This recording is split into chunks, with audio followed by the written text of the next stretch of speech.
Ada orang huak. Mak, orang tanya Aceh meratib lah macam. Pada macam? Lah, dengar apa? Nak lado meratib pak babah Aceh hana meratib. Yang kedua, ratib pak babah Aceh meratib. Yang kelak babah hana meratib, Aceh meratib.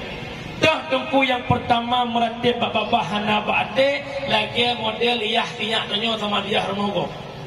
Afdalu dzikri fa'lam annahu la ilaha illallah.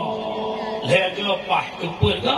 La ilaha illallah, la ilaha illallah. Yang mata saya tahu la ilaha jamaah, la ilaha illallah, la illallah, la ilaha illallah, la ilaha illallah, la ilaha illallah. Tekau perlu la ilaha illallah.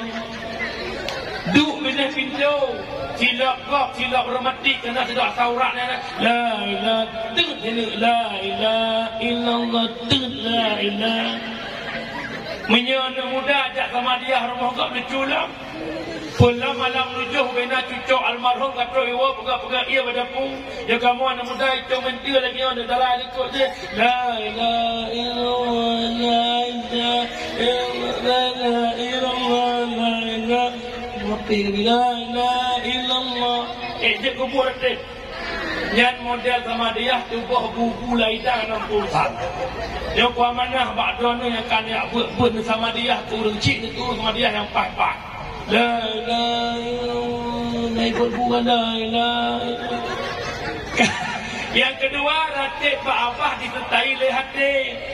Pak babah la ilaha illallah, la hati la ma'budu illallah, hanya yang disembah kecuali Allah. La ilaha illallah, la maqsuda illallah, hana yang tak maksud kecuali kejat Bandung hana yang lah, hana yang bikaya, hana yang bigatin, hana yang bisusah, hana yang bisenang, hana yang pemudarat, hana yang na Allah.